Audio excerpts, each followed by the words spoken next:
Hey, what's up, everyone? This is Midnight Brands coming to you on Sunday night with prep analysis for Monday, September 22nd. We'll begin, as usual, getting ready to go into our breadth ticker review. And the breadth ticker review is sort of that gentle reminder, gets into things that have, the outsized kind of weightings to the indexes, be it SPY, XLY. So you'll have your Apples in there, your Teslas. We also have some different financials and whatnot. And then we also pay attention and keep track of within this group things like some of the bigger leveraged ETFs. So you'll have things like, SPXL or the TQQs or GUSH or things of that nature. So with that, we'll just quickly and gently remind everybody, we are not financial analysts. We are not financial advisors. Nothing we say or do is any sort of a buy or sell recommendation. And nothing in any of these presentations or reviews are meant for really anything other than entertainment and educational purposes. So with that kind of fun legalese out of the mix, we will jump in. Again, focus first on the kind of, as usual, the breadth ticker reviews. And there's a number of good and interesting ones coming in this week looking at that breadth ticker kind of aspect pieces. We'll start off first with ARK. And ARK has a kind of a nice zone up in this area here. Be a little bit of a pullback, which should prove pretty interesting. It's got the look type of setup in there, which I've talked about before, with an EMA and a swing AVWAP. So ARK could be a pretty good one that we would keep an eye on in there at this 43.86 to 43.60 level. And then next up in the list is Apple. And Apple's going to be a pretty good one because it's also going to have that similar type of thing in it with the 50-day exponential moving average, as well as the daily anchored VWAP going back to August 26th. You can see just below kind of this bigger zone that's going to be highlighted. We also have a swing anchored VWAP again. Swing anchored VWAPs, if they're from the highs, we use a red, and they are a dashed line. And if they're from the highs, they're a still thinner line. Weeklies are much bigger thickness, but they're also from the red if they're from the highs. So this is kind of that bigger zone up here on Apple in that 158.78 to 158.30 area. So, and Apple definitely has an outlying impact on the S&P. If you don't know or understand, just go take a look at the weighting of Apple in SPY. It's pretty massive in that regard. Next down in the grouping is SVXY, SVXY. And SVXY, it will be really interesting to watch here as we come into this week. Its bigger zone in terms of RoyalFlush zones is going to be down at the lows. It's kind of not far off from where we held on that Thursday pull, kind of midday there. And so it'll have the 20-day EMA in there. It's going to have a swing AVWAP. It's going to be pretty nice in that 53.85 to 53.73. What's particularly nice, if you wanted to play this one, is if you're wrong, you're wrong pretty quick. I mean, if you treat this as kind of the bottom edge of the zone, you watch. I mean, there's nothing in terms of the different types of confluence evidence we look at for quite a ways until you get down to the ADRs and 200-day SMA, as well as some other pieces of evidence further down below. So really interesting look there on SVXY. Moving on next to XBI. Its zone, well, it does have a lot of different pieces of evidence to it. It is in the middle, which does give a little bit of pause in my mind for what and how we'd be taking a look at this one on Monday. So, I mean, there's a number of different possibility things that could play out. I mean, this has had some pretty good size moves. Friday was actually a little bit muted in comparison to the other days if you look at it. But it's been pretty standard in that kind of 350 type of ADR range, as you can see here in the upper left-hand corner. This is telling me the 20-day, 10-day, the different daily moving averages. And so this zone will be a really big one that we'd be keeping an eye on heading into Monday in that 8820 to 8763 area for XBI. Next on the list was XLV, which is the healthcare ETF. Again, the healthcare portion of the SPY. XLV's bigger area was going to be up at that 131.24 to 130.93 area. And let's move out here a little bit. Yeah, there we go. So it's got a nice kind of yellow dash line. There's a gap fill in there. So that's a really kind of interesting one with the XLV one in that particular area. I'm going to move along next to KBWB. We'll then hit on SPXL, GUSH, and DIA. Maybe we'll do AMD. We'll try to see. I've been trying to see if we can't cut these a little shorter. And then you guys can pull up these charts and kind of look in the zones and whatnot for them. So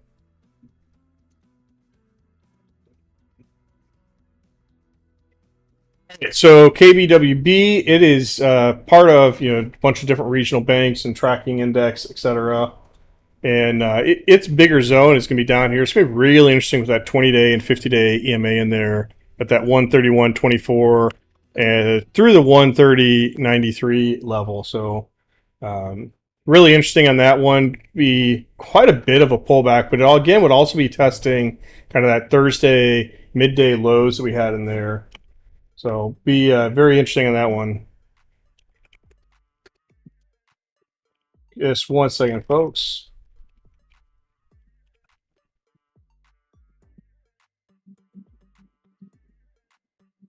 Okay, sorry about that. So that's KBWB. SPXL was the next on the list.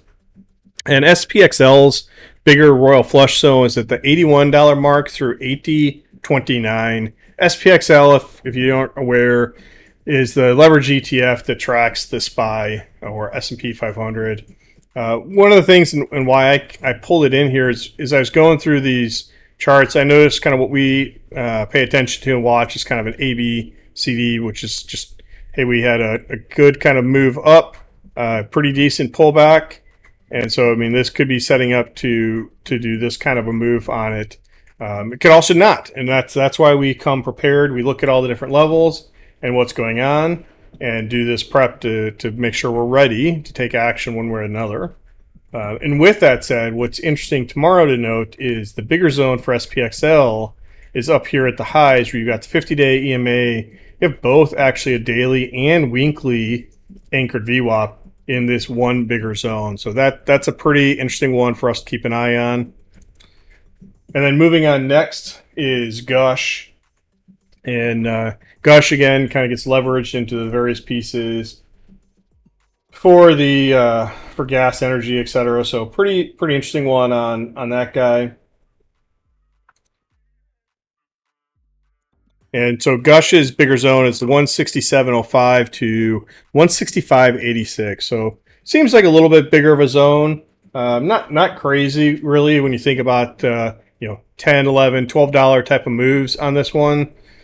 The other piece that we did notice, and we talked about last week, right? I mean, there is a transfer trend line here, and we certainly did dip below it, and then it recovered. So this isn't really kind of how we like to treat and track transfer trend lines. But in this particular case, I'm leaving it there to keep an eye on and see kind of what and how it performs, especially because of the way that, I kind of expected on this day it was going to have a pretty good jump and get back above there, because the ADRs had been up in that $10, $11 range there. So it didn't, which is fine. It's going to be something we back test and pay attention to keep an eye on. In any event, GUSH's bigger level is at the 167.05 to 165.86. And you can see in there, right, there's 20-day exponential moving average as well as a swing AVWAP on that particular one. Let's skip AMD. AMD has got some nice zone on it as well. But let's just look at DIA real quick. And DIA's level was at the 319.04 down to the 318.72. And one of the things that was interesting on it as we looked at it was it had what we call the photo full, other than outlying ADRs. And as you can see on the daily chart, kind of what we marked off on it is it also has this kind of potential ABCD type of pattern. And I mean, this would definitely, and there's definitely a lot of bears that I see on Twitter that are getting a lot more silent. And there's some that I've seen that are digging their heels in pretty heavily too. So this would definitely cause a lot of people, and I think kind of trigger a bigger covering. All that said, we are coming down into things like the 50-day EMA testing from below, and above that we'd have the 200. So really interesting to kind of see and watch how this one plays out. Again, that bigger zone on Dia here. Get rid of some of this extra junk. Apologies for that, folks. Thought we'd clean some of that up. But the bigger zone for Dia is down here, kind of at the lows. Just got that gap fill just a tiny bit lower there too. So pretty interesting on that, and it'll be one to keep an eye on as we, again, kind of continue to progress into this week. So next up on our list is the overall ticker review. And the overall, I mean, it's got all kinds of stuff in here for sure. It's just these aren't the ones that have as big of a weighting on the indexes itself. All that said, the very first one in here, and had actually walked through this with some other folks here. The very first one in here is Kroger. And man, I don't know what the news was. I have not had the time to go back and take a look here. But Kroger had a pretty good sized move. And it's pretty interesting too to see that stair step in the ADRs. $1.08, $1.20, $1.43, and then $2.20 and $3.44. So pretty interesting on how it played out with its various zones there for the day. The two bigger zones, the first one is actually up here right at the highs, and it's got some really interesting stuff in this kind of area. And it also has one thing that a lot of folks that do the day trading will keep an eye on is the 5-minute 20 EMA. And yes, folks, I understand my chart says 30 minutes, but I wrote a bunch of very nice indicators that, again, we are in the work to get those fully prepped and shared out with folks. And so that black line you see here on mine is the 5-minute 20 EMA. And so it's tracking 5-minute bars and mapping that out. And so that's why we see surf as have been kind of trained and look at this stuff, shows up in that particular zone. So really nice kind of view in that one. And the other bigger zone is down here in this what you call 49.66 to 49.26 level. And you could even take this up a little bit. It's trying to capture some of the structure back in this area here, kind of like the 49.50 area. So you could take this up even just to the 49.50-ish area and kind of see how that one plays out for you. It'd be a much, much smaller zone, and candidly, 40 cents out of a $3.50 type of outlier move the other day isn't that much. So really interesting to keep an eye on for Kroger. Next one on the list was UNP, Union Pacific. And so Union Pacific had also had two zones of interest in its list. One was up at the highs, and the one at the highs is really the one of bigger interest in terms of the scoring and kind of what and how we look at these things. And you can see it's come into a supply and demand zone. It's had some trouble there the last couple times in the last week or so. There's also a weekly anchored VWAP there. I know that's weekly because of the way that the line thickness is on it. And so this was the bigger zone, and then down below at that lower level at the 231 to 230.36 is that other level for Union Pacific. And that one is also quite interesting. It's kind of high in the scoring zone as well, with a gap fill in there, which is what the yellow dash line means. And again, the 20-day EMA in that block. Coming down next in the list was T-Mobile US, and it had two zones in its setup as well. And so for the T-Mobile one, the bigger zone And both of these are actually fairly good size scoring zones. But the bigger zone is going to be up at that 142.04 level to 141.75. So, I mean, and it's just been kind of all over the place. If you look at this, I'd have to take a look and see what the volume is. I don't have that on this chart, and I don't really want to try to go through and pull up the different volume aspects for everybody right this second. But so this would be one zone, and the other zone is right here. And that is going to be an interesting one because you can see that there's a daily anchored VWAP in there, which is again what that black line tells me. And then it's part of this zone here. With the bigger one down much, much further below, which is the full other than outlying ADR. And that outlying ADR would be yesterday's, that 480. Kind of the regular ADR averages can be, looks like about probably about 320, give or take, with kind of what the ranges have been over the last 20 some days. That's it for T-Mobile. We'll look at Goldman Sachs, and then I think maybe we'll try to look at Chevron or Team or something like that. We'll see. Again, really trying to keep these to about 20 minutes, give or take. And of course, you can see all of these zones here listed out on the left side of the text. And these also all get posted on Twitter as well with the exact zone details. So. In any event, Goldman Sachs. So Goldman Sachs also had this kind of transfer trend line in it. And it has this kind of nice potential CD type of move in it from the bottom edge of the transfer trend line to the top edge of the transfer trend line. None of this could happen, or it could play out exactly to a T. Have no idea. The point is, again, to be prepared, see what the levels are, and make the right trades.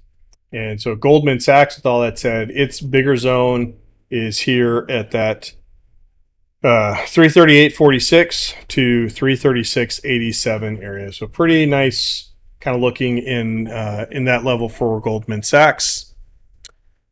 And then I guess why don't we take a look at Team. It's at the bottom of the list as it relates to scoring, but it's still a pretty damn big score that is on there for Team. Team is Atlassian. If you're not familiar with technology type of companies and stuff, they make this software. It's from the company called Atlassian, and so they make a lot of different software, Confluence, Jira, and all kinds of other things that really relate to helping agile development processes and whatnot. And so it's a SaaS company. In any event, it's zoned because that's really all that we need to care about, unless you're trying to invest in it, which is a whole nother story. And you want to take a look at other things like P&E and stuff like that, cash flow, etc. So its big zone is going to be nice smack with the full, other than outlying ADRs I can see here, as well as a swing AVWAP and a 20-day EMA. So really nice kind of zone here. It also looks like from this dashed black line in here, at that 250 level, looks like we're trying to set up, some structure. We've had different kind of overs and unders in this past area in a little while. So yeah, I think we will cut it there tonight, folks. That's just about 20 minutes, give or take. Again, if there's comments, questions, I know I've talked a couple of times now about us getting some other things pulled together.